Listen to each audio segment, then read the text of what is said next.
So energy costs rise by 5% in the month of May. In 1 month, energy costs rose by 5. Food did not rise, but energy did, which accounted for more than 2/3 of the total inflation for the month of May. So what did the economists say? Let's raise interest rates by a full 100 basis points. I cannot believe this. I'm so stunned how economists simply don't. Are they not getting it deliberately? Energy rises by 5% in 1 month, accounting for over 2/3 of the total price increases for the month. Food stayed flat, and yet the solution for high inflation is raising interest rates. This is insanity. Raising interest rates are only going to hurt the economy, man. I mean, at the end of the day, the facts are there are still people who need low interest rates to freaking have economic success.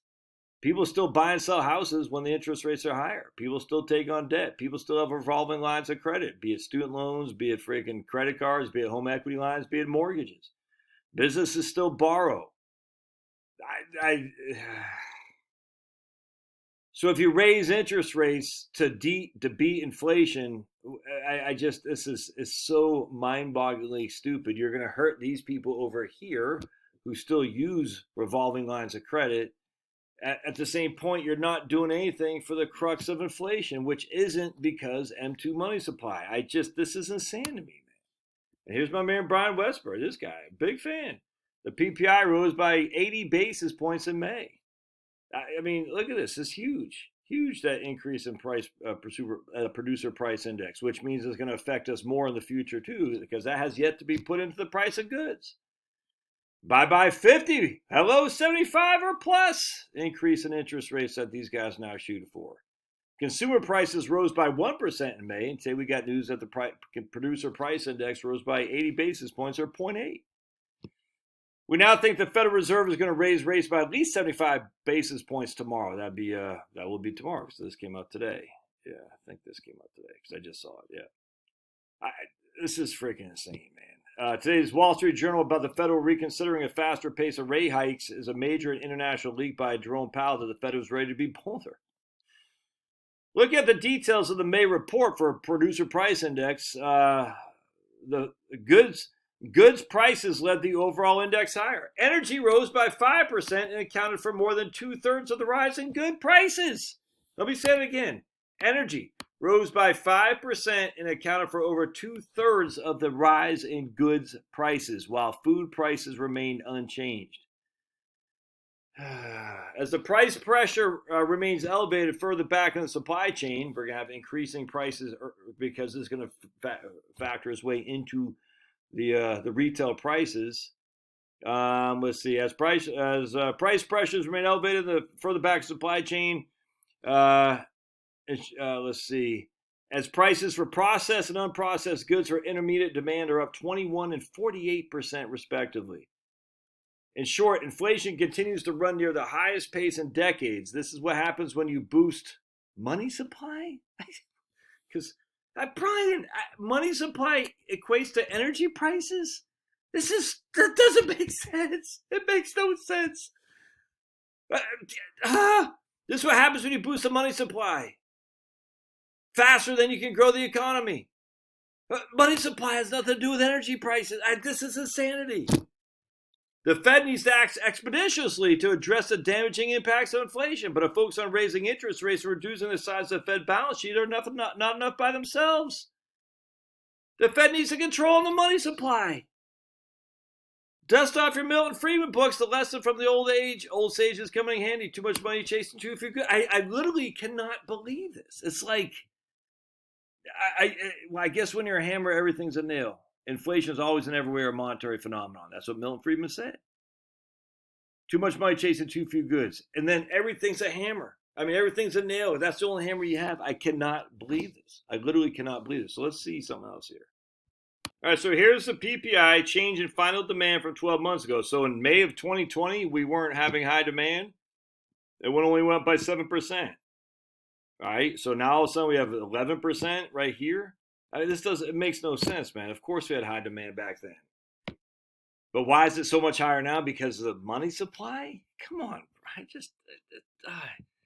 more troubling than the final demand price increases, wholesale finished goods, are the price increases in the intermediate goods and unprocessed raw materials. Intermediate processed goods increased by 2.3% in May, 27% annualized. Their intermediate unprocessed goods, a whopping 75% annualized increases. It would appear the raw materials coming to the goods sector are coming in with an even higher built-in energy cost than most people anticipate. Once those intermediate products reach the final demands, wholesale, the cumulative price increase will mean even higher consumer prices. Energy prices, led by gas, rose by 5% in May from April. Another big driver of the price gains last month was a sharp 2.9% increase in the cost of truck freight hauling, a sign that supply chain problems still aren't fully resolved. Food costs are unchanged. All right, so this from FoxDay.net from about a week ago. The owner of a trucking company explains why the USA is rapidly sliding into the worst recession it has ever seen. Now, we shall see, but this does concern me. I own a small trucking company, and this is what the fuel crisis is doing to our country. Today, I filled up my truck to deliver products that help keep our country fed. When I filled up my truck, it cost me $1,100. This is one truck for 1 day of fuel. I own 3. So for 1 day of operation, it's cost me $3,500 for 1 day of operation. Yes, we use a fuel tank of fuel every single day, sometimes more than 1 tank per day, because he has a trucking company. He's delivering products. My trucks generally run 5 to 6 days a week, so we'll estimate on the low side and say 5. That's $17,000. Last week was over $20,000 for 1 week.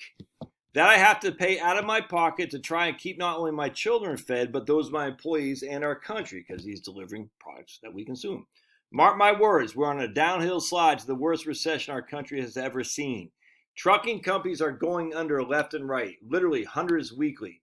If you're not aware, what you're wearing, what you're eating, what you're living, what you're driving, what you're reading this on was delivered by a truck. If something drastic doesn't change in the next few weeks, I promise you, you'll see empty shelves everywhere you look. You'll see chaos as people fight for the basic necessities of everyday life, food, medicine, etc. I pray that all of you have the ability, knowledge, and skills to fend for yourselves, not only against those who would do you and your family harm, but to be able to find sustainable food and water. The increasing interest rates aren't going to solve that. This is absurd on its face. I don't know what economists are doing. They're going to ruin the economy. I don't know how else to say it. Now, what can you do? Nothing. I mean, what are you going to do, man?